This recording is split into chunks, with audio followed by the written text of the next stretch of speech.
My name is Fran, and this is Will, my husband, and we're here to talk about our home today, which we built about 10 or more years ago in the Witherspoon-Jackson neighborhood.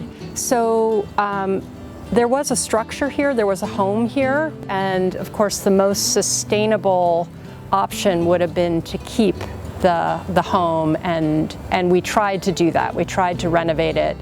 But it was very clear that to build the dormers that we had planned, the structure really wouldn't take that. So unfortunately, we had to take down that structure, but it did give us an opportunity to build an even greener house.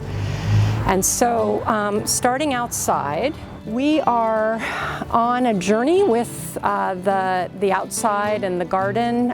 We are trying to move towards more native plants and more, as much wild as we can get in a very small parcel. It's amazing. This is now self-perpetuating, self-seeding. We're also, we have some raised beds here. They're a little wild right now. And we let many of our edibles go to seed, and we collect seed.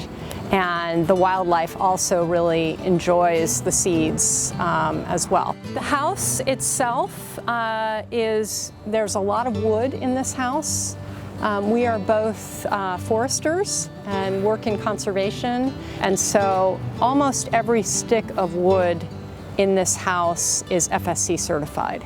The main house is here, and then we have a small apartment that we let family members use, and we rent sometimes. It's actually being rented right now.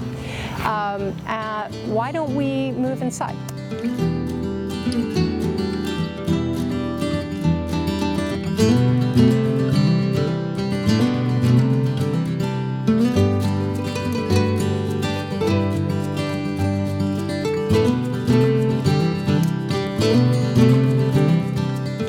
We're in the kitchen now, and I'll talk a little bit more about the wood Fran talked about. But one of the things that was very helpful to us on this project are the people we worked with. And the architect, Marta de Avila and Jim Burton, were incredibly interested in a project like this, a green home, as was the builder Tom Pinio. And we're very thankful for all the extra work they put into designing a home and building a home like this. They were also very interested in the wood and the companies that we worked with. One, for example, is Columbia Forest Products that produces this maple plywood product that's very sturdy, but also quite beautiful. I think when you see this side bands on the plywood. The windows that you saw coming into the house, these are all triple glazed windows, meaning they have 3 panes. The wood around them is FSC certified Meranti.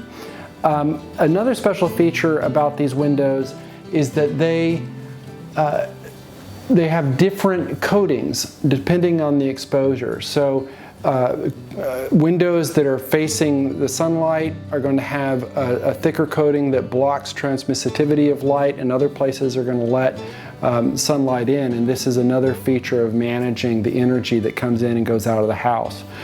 One thing we would have done differently is we probably would not have put in a gas or natural gas stove. We also have an induction cooktop, and we're cooking more and more with this just because of the health and the emissions reasons. So going back into the utility room, one of the challenges for everyone involved in this project was just the space available. This is a slab on grade, we don't have a basement, and we wanted to put all of our utilities in this tiny room. Inside here you'll see a water furnace geothermal heat pump that provides all our heating and cooling. It also provides extra hot water that's then used by our air source heat pump that we use for hot water. And the way this works is this uses a well that goes 346 feet into the ground, and in the winter it goes one direction and we extract heat from it, and in the summer it goes the other direction. We extract cool. When we're extracting the cool, we put the extra heat into this buffer tank, which is then used by the air source water heater. We want to be careful to manage our air in this household and always introduce fresh air because it's a very well sealed house, and I'll talk about that in just a moment. This is an ERV, an energy recovery ventilator. It brings in fresh air and puts it into the system, but also conditions it so we don't lose energy. So now, leaving the utility room, let's go upstairs, and I'll talk a little bit about the wood there, but also our insulation. So going up the stairs, this is the only non-certified, FSC certified wood. This is recovered from a barn in Virginia, and we enjoyed working with the folks that helped us do that, but also the local sculptor and metal worker who worked on the stairs, but also worked on the pergola outside the house.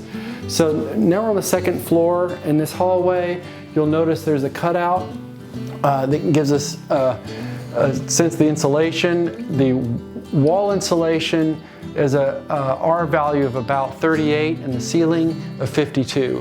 The wall is dense packed cellulose with soy polyiso on the outside, about 2.5 inches.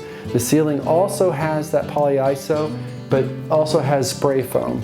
So this is very well insulated and very well sealed by having caulk on all of the bays, so there's no airflow even within the walls. As we walk outside, you'll see this beech wood. This is FSC certified beech from Pennsylvania. Beech is unfortunately a declining species from a standpoint of a leaf disease and a bark disease. And one of the things this illustrates is how by building with wood, we are storing carbon and keeping it out of the air and storing it long-term in the flooring. And so one of our goals with the use of wood and using larger dimension of wood was to store as much carbon as possible in our building materials in order to help mitigate climate change. So going outside,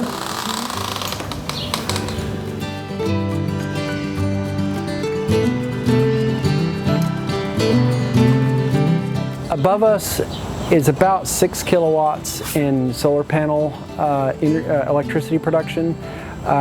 This was partially made possible through a state program, but then also a national program, both of which provide incentives for installing solar panels, and those are common in many places in the country.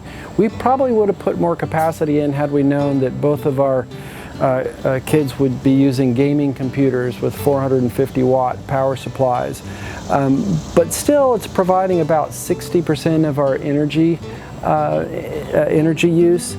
And really on a hot day like today, when we need air conditioning and it's really solar powered air conditioning, we feel really good about doing what we did and encourage everyone, whether it's a renovation or building a new home, to look at some of these technologies, and there's many more that have become available and many more that know how to install them.